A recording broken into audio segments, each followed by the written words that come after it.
রাস্তার কাজে দুর্নীতির অভিযোগে সরব স্থানীয়রা। মাথাভাঙ্গা 2 নম্বর ব্লকের পাটুবি গ্রাম পঞ্চায়েতের 11 মাইল সংলগ্ন এলাকায় বাসিন্দাদের সুবিধার্থে এলাকায় পাকা রাস্তা কাজ শুরু হয়েছে।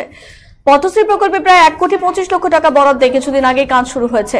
আর তারই মাঝে বুধবার স্থানীয় বাসিন্দারা নিম্নমানের কাজের অভিযোগ তুলে বিক্ষোভে সামিল হন স্থানীয় বাসিন্দা সজল সরকার, রশিদুল মিয়া, বিবেক মণ্ডল, আবুয়াল বস্তাদার, আমিনুর বস্তাদার প্রমুখদের অভিযোগ, এতদিন সরকারি কাজে জানতাম নিম্নমানের কাজ হয়, কিন্তু আমাদের এলাকায় সম্প্রতি একটি রাস্তা তৈরি হচ্ছে যা দেখে চক্ষু চড়ক গাছ। আমরাই অবাক হচ্ছি, কারণ রাস্তায় মাটি ও ঘাসের উপরে কম সামগ্রী, ছোট পাথর, নিম্নমানের সামগ্রিক ব্যবহার করে পাকা রাস্তার সোলিং তৈরি করে কোনো রকমের পিচের চাদর দেওয়া হচ্ছে। এই রাস্তা করা না করাই সমান, কতদিন টিকবে তা নিয়ে উঠছে প্রশ্ন।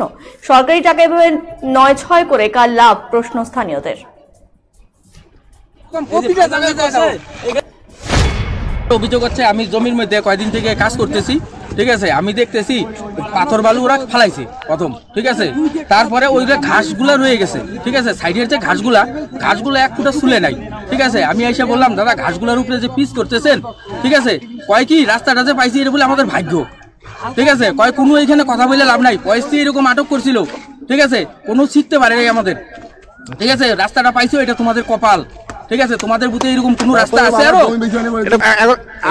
ঠিক আছে। 8 মাইল থেকে এখানে বিরোধ করছিলাম, কিন্তু ওরা বলছিল এইরকমই পাস হয়েছে, এর থেকে বেশি ভালো হবে না। তো আমি 2-1 দিন পর দেখতেছি মাঝখান দিয়ে কেল্লা ঘাস বলে ওইটা উঠতেছে। কি রকম এটা কাজ, আমি তো এই সম্বন্ধে একটু হলেও তো জানি, কিন্তু এইরকম কাজ অনৈতিক কাজ হইতেছে।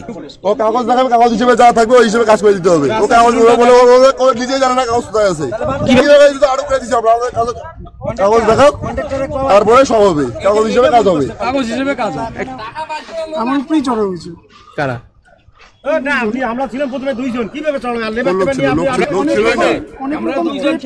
আমাদের উপরে দিয়ে বানবে, মারার জন্য দিয়ে মারবে, ঠিক আছে। ওই যে পিসের যে ছিল ওইগুলো দিয়ে মারতে গেছে।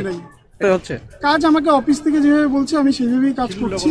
এবার বাকি যদি কিছু জানার থাকে সেটা আমি বলবো না, অফিসে আমি ফোন করছি, ওনারা আসতেছে। সল দেখে ওই সব